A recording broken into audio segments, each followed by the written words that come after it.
Omobola Stephen, your host on the live on I will lift Omobola Stephen, a personal development and self-improvement podcast, which occasions expert and professionals who have the right information to share with the audience of like will lift Omobola Stephen in order to move them from where they used to be to where they need to be.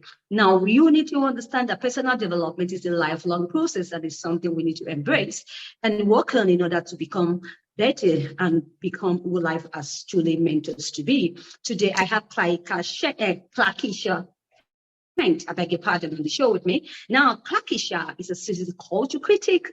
She's also a former columnist and an author. Hi, Clarkisha. Welcome to the show. Hi, how are you doing? Omobola. I'm doing just great. Excited to have you on the show. Looking forward to an incredible time with you because you've got a lot to share with my audience. And I do know they're going to have a great time indeed. Now, I also like the audience of Laiweli Omobola Stephen to let you know that Clarkisha is a first generation Nigerian-American. Now, that's good to know. Yes, I am. All right, Clarkisha, your story of abuse, of healing, redemption, and the quest for self-esteem is quite interesting. I'd like you to tell them about it. So, basically, it's not a unique journey because I don't want to be like, oh, I'm the only one who's ever gone through this. I'm not. But my journey personally kind of starts and continues with the fact that, like you mentioned, I'm a first generation Nigerian-American child. You know, my parents did come to America to like find new avenues for life because of what was going on back home. Because people my age kind of forget about the Civil War that broke out. So that was part of what happened as well. So they came here trying to find a new life. You know, I feel like, I guess the trauma they went through that, and I guess their own families kind of bled into their life here. But rather than, like you mentioned on our off talk, like working through that and healing, they kind of just passed it on to, you know, me and my other siblings and kind of took it out on us, right? So that's kind of why I'm here now, because I had to personally heal from that. You know, I couldn't use them as an excuse to keep like walking around unhealed and just being terrible to other people. So basically my healing work brought me to writing. And then that's how I'm here now, because I just kept writing and working through my healing journey and like the trauma that happened to me. And that has allowed me to kind of, you know, turn it into this book, to turn it to all the articles and criticisms that I've written thus far. So that's kind of the root of everything. Awesome. Now, in your words, and I quote, in the face of body dysmorphia, homophobia, anti-Blackness, and respectability politics, the pursuit of high self-esteem seemed oxymoronic. Clarkisha, I'd like you to crack the nut for my audience. So you want me to elaborate on that? So basically, what I meant by that particular statement is that there's a lot of, when you're a black woman in particular, I can't speak for anyone else, and I'm not even speaking for all Black women, right? But when you're a Black woman, there's like so many forces like working against you, like the ones that I named, right? So body dysmorphia, obviously there's a fully fledged like medical definition for it. But my understanding and what I've gone through is the fact that like sometimes you just really don't know how you look like. The phone camera tells you something different. The mirror tells you something different. You think something different. So because you don't have any idea of what you actually look like, right? It can exacerbate any other existing self-esteem issues, right? Colorism, misogyny, all the things I mentioned, very like oppressive forces in terms of like restricting our self-development, restricting our self-expression. Can get pretty bad. And like I mentioned, it kind of makes the journey for us building self-esteem really almost nearly impossible.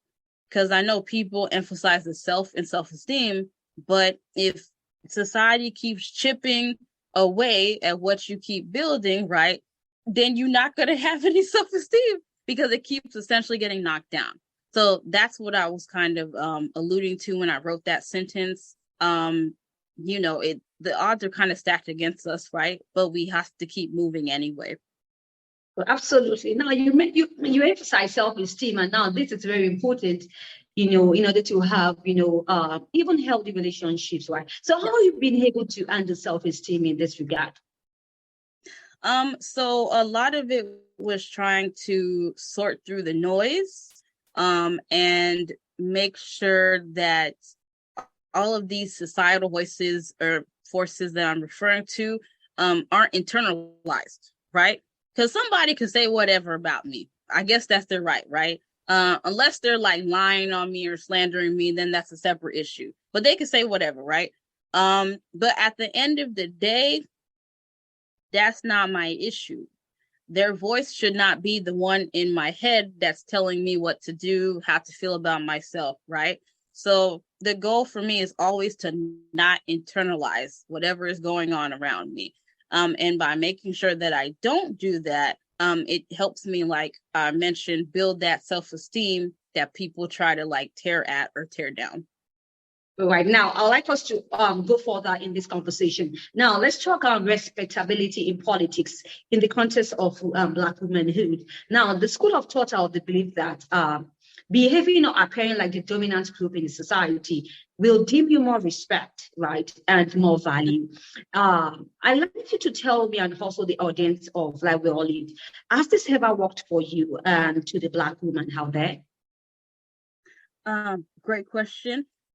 It's never personally worked for me. Every time I try to, like you said, emulate, for example, like a white American person, whether through speech, whether through clothing, whether through certain mannerisms, it never works out, right? Because at the end of the day, I am still a Black woman.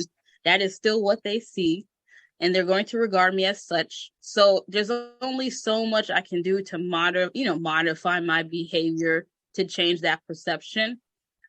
So yeah, at the end of the day, I decided after a couple of years of trying that I'm just going to do me. Now that could be a little difficult when, the people around you, your community still buys into that. That's where a lot of like the intercommunity friction comes from. But as you mentioned, it's never worked out for me personally. So that's why I always am, I just reject it because it doesn't work. Right. Thank you once again, Clarkisha, for that insight. Now, I'm talking about this body dysmorphic disorder, right? Research has said that it has a cure, right? No, it has a treatment, but it cannot be cured. How have you been able to handle this traumatic experience? Lots and lots and lots of therapy. There's a reason I wish it were free for everybody. It should be free, as all healthcare should be free.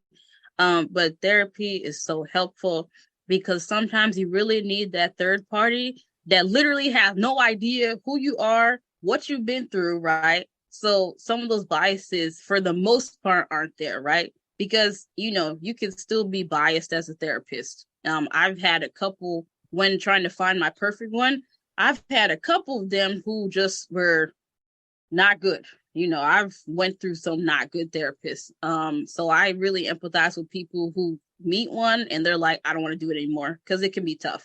But yeah, therapy was very helpful because I really got to sort through everything, and also identify the source, which was why I was able to basically trace it back to my parents, but not just them, even the journey that preceded them. So once I identified that source, I was able to kind of like identify all my issues that branched off from there.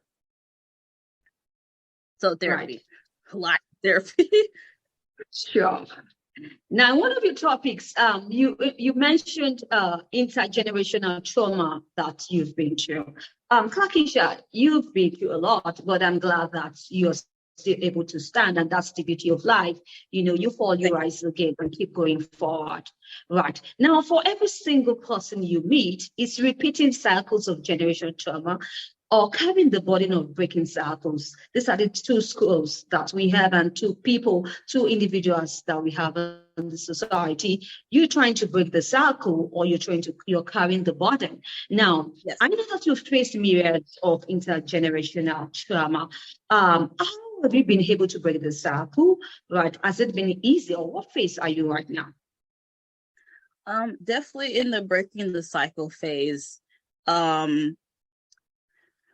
It's hard to be that person who's breaking it rather than perpetuating it, because it's very alienating. At this point in time, I am no longer talking to any of my family. Initially, I tried to take them on that journey. I really did, and I tried to talk with them about this stuff, as you mentioned, like the whole, just not a little of the trauma that I went through, like the whole collective family trauma. I tried to address it. And, my parents in particular, they were like those parents who are very set in their ways. They didn't want to learn the new terminology. They didn't want to, like you mentioned, learn the new school of thought. Everything to them was very like, oh, that's like super Americanized. I don't want to do that. I don't want to do that. And I'm like, what about good mental health is Americanized? Like, you should want that, period. That has nothing to do with this particular country, right? You having healthy mental health has everything to do with you. But yeah, they didn't want to come on that journey, unfortunately. So I had to leave them behind.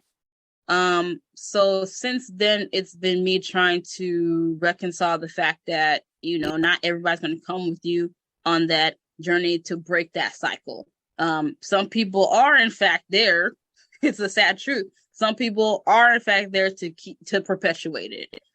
So when you are kind of called personally, spiritually, whatever you worship, to break it, like, you really do have to answer that call, but also keep in mind that it can be at times very, very lonely. Absolutely. Very lonely, as I said. Very important to always try to, personally develop ourselves and find ways of improving ourselves. Yes. Right. It's a tough work, but it's what they have for at the end of the day. Clarkisha, you writing a memo, and I want you to tell my audience what inspired the new memo that's on the blog that you write in fact of pattern of Big Beach Manifesto. Now that's some big headline. What's what's the story about, and what's the takeaway?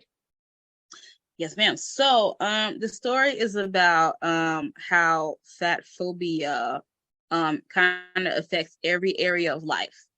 When you talk about fat phobia, fatness, whatever, people have this one image in their mind. Oh, it's like, oh, someone's making fun of you being fat, or,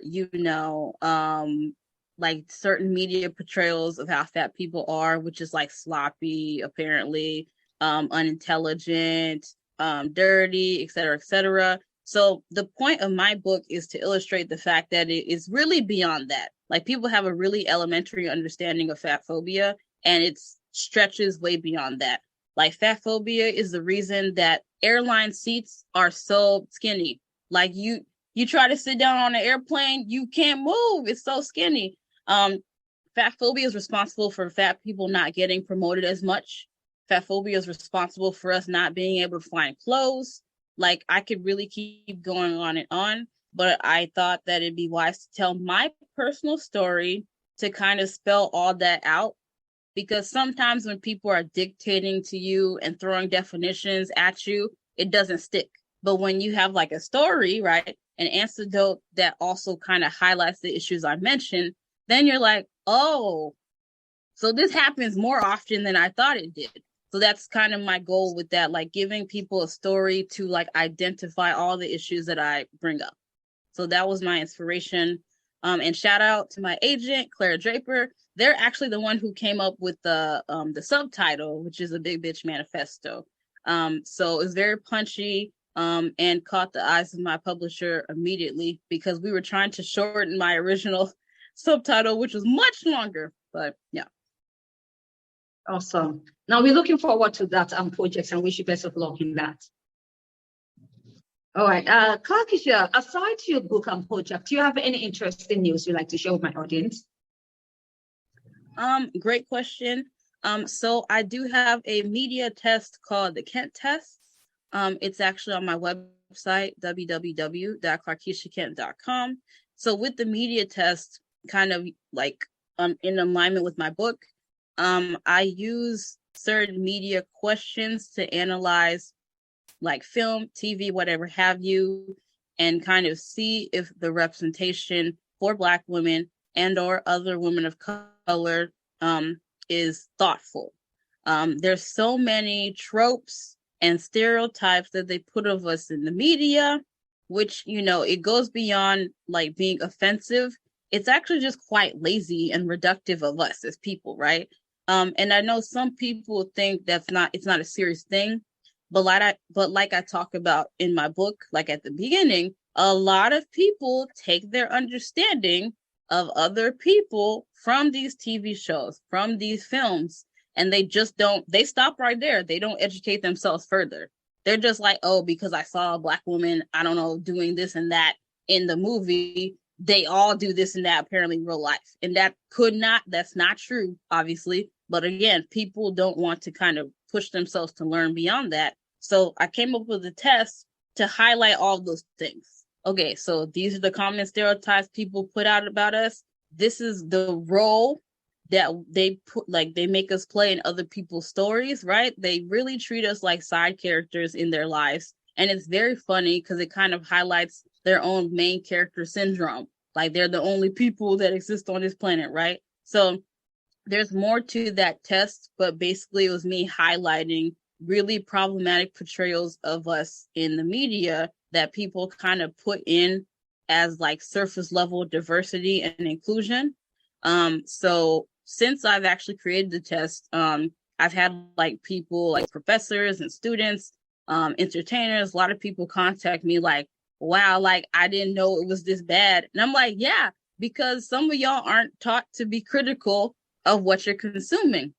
But yeah, that's kind of the idea about it. I created it back in 2018. And it's one of kind of the favorite things I've done because even now I am still learning from that test as I go through my own media or even my peers' media. Awesome. That's a brilliant project you have, Clarkisha. Wish you best of luck once again in that and in all the subsequent projects you embark upon. So do you have any parting words you'd like to share with my audience? And don't forget to share your social media and also your website. Yes, ma'am. So my social media is at Clarkisha Kent on Instagram. On Twitter, I am at iWriteAllDay_. I also have a Hive account where once again I am Clarkisha Kent. My website is www.clarkishakent.com. So you can actually go on there and find all the information I mentioned, including links to my books, my previous articles and work, and then the test that I mentioned as well. Thank you once again, Clarkisha Kent, for your insight and also sharing your personal life experience with the audience of Omobola Stephen. Wish you best of luck once again on your project. Now, Clarkisha Kent is a seasoned culture critic, a former columnist, and an author. I wish you best of luck once again going forward. Thank you. Now, if you'd like to catch up with any missed episodes of the show, you can do so on any podcast cross-promotion platforms or podcast distribution platforms you bump into online and do have what we're listening to experience as you do so. Or you was asking yourself, I like to be on this show. I like to share my own personal life experience, focusing on personal development and self-improvement or my expertise in these topics. You can mail me at omobolastephen@outlook.com. Or you can also get to know much about me and what I do on my website, www.omobolastephen.com. And I'll be looking forward to your mail. We can have a great show together, I promise you, and be the change that the world is waiting for. I need you to be good. Talk to you soon. Bye for now.